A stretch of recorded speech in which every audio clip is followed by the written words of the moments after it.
when a group of kittens with secret superpowers band together to save their human owners from a huge disaster. Will they save the day or get distracted by a ball of yarn?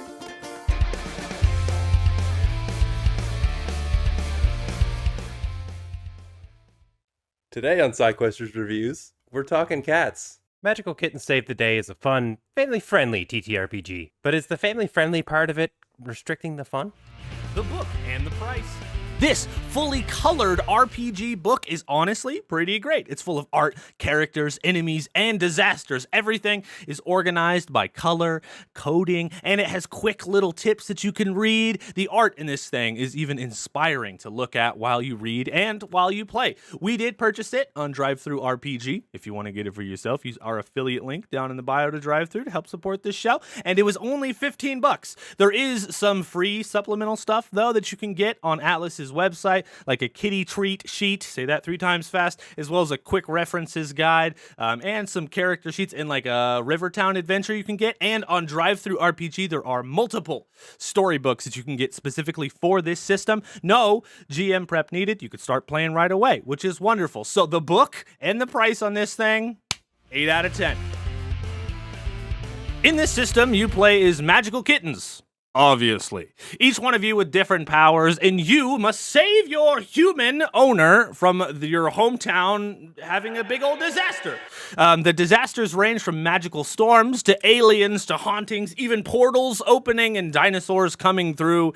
In our game, we ran the pre-made River City adventure, and we played through the magical library story, and it was a pretty good story, which I'll talk to you more about later. It had some more fun bits, not only for kids, but like some underlying magical book kingdom politics, if you can believe it, and that was fun for us adults to actually kind of get into. Check out our live play here on YouTube to kind of see how all of that went, but the idea of cats being strong enough to save the world from impending doom is fun, but you're gonna have to spice it up, honestly, if you want to play with adults, because without spice, it's gonna fall flat. So for us, 6 out of 10.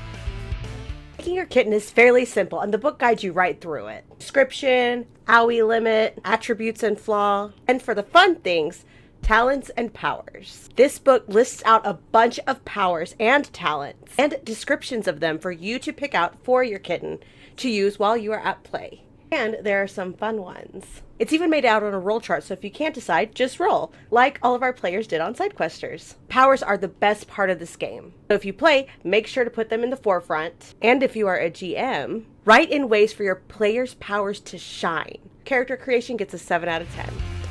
Abilities and actions. When your kitty tries something tricky or dangerous, your GM will ask you to make a check, and you will do so by rolling your dice pool. And this system only uses d6s. Base dice pool equals the attributes you are rolling with. So if you have a 2 in cunning, you roll 2 dice. Unlike most TTRPGs, you do not combine the totals of your rolls to beat a target. You want to beat the target with all your rolls. Each dice that beats it equals a success. The more successes, the better. The dice rolling system is different, to be sure, but not sure if it's a good thing or a bad thing. Either way, 5 out of 10. Extra rules. Your kitten gets owies when they fail on rolls, usually from things like enemy reactions or simply just messing something up. If you have too many owies, or actually go past your owie limit set per your kitten, you'll start to accrue injuries. Injuries will affect your rolls negatively. So for each injury that you have, you'll actually lose 1 for your roll. If your kitten takes enough injuries equal to their highest attribute, they'll actually get knocked out. It's pretty simple and straightforward. In our game, it didn't even really come up a lot. We took, I think, 1 or 2 owies, but the whole time, we never took a single injury. The system never really just showed itself. We played a scenario from the book. Maybe there just wasn't enough combat opportunities that was really within that scenario. Lastly, we have kitten treats. Kitten treats are sort of like your inspiration from D&D 5e. You can use them to reroll and a few other different things. Pretty handy. Again, this group book would be great for more family-friendly or for kids. But if you're looking for that crunchy kitten combat, you won't find it here. Overall, the extra rules, I'd give it maybe 4 out of 10. There's enough there to make it functional. Combat is straightforward in this system. It uses the same success and fail system that players will use with their normal checks throughout the adventure. It's certainly not built to be a focus for the game. Combat is, and it really should only be used like to advance the story in certain occasions. So honestly, combat 4 out of 10. There's nothing specific about this. This system doesn't have any established item rules at this time, nor did our game present any really. You can pick up stuff, you can use stuff, but there really isn't stats for like armor or weapons or anything. Rating, not applicable out of 10. Game mastering in this system is easy. I mean, this book, although it doesn't give you some fun GM name, but I was calling myself the cat herder the whole time, which is kind of fun. Now, the book itself presents a lot of advice on how to create and structure an adventure and how to create a supporting cast of NPCs that I personally think would be really helpful for new and young dungeon masters or game masters. But for an old veteran GM like me, I honestly just kind of skimmed over it and thought the whole time, yeah, I know how to GM.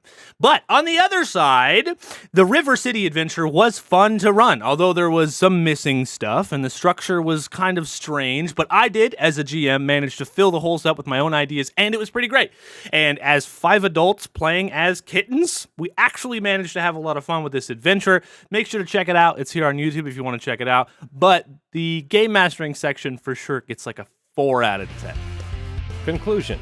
To wrap this up, Magical Kitten Save the Day is a great entry point for any young person to get into RPGs, but for adults, the systems might be just a little bit limiting, especially if you're playing the adventure that was included with the book like we did. Our main suggestion would be to curate the adventure that you're going to run to your table, more of the age group and the content that they enjoy. And don't forget to include scenarios where you get to take advantage of all the special powers that the kittens have. We didn't see a lot of that in the gameplay that we got to take a part in. Overall, I give this system about a 6 out of 10. It's awesome, but it really needs the right group and the right content that everybody enjoys to run. Well, there you have it, folks. 5.5 out of 10 for Magical Kitten Save the Day. Can you believe it? Do you think this system is good enough just for adults to play, or do you think it's only for kids? I don't know. Let us know in the comments below. If you want to watch us play this dang old thing live, you can check out all of our playlists that we have right here on YouTube, or you can catch us live on Twitch. Did I say that? I don't know what I said. But hey, thank you so much for watching. Make sure to subscribe because we do all different kinds of TTRPGs, reviews, live plays, and Dungeons & Dragons right here on the Grouch Couch. And if you like nerdy stuff, take a seat on the couch and join us for a little while. Thank you so much. Have a great day. Now here's B-roll footage of Nate with his cat.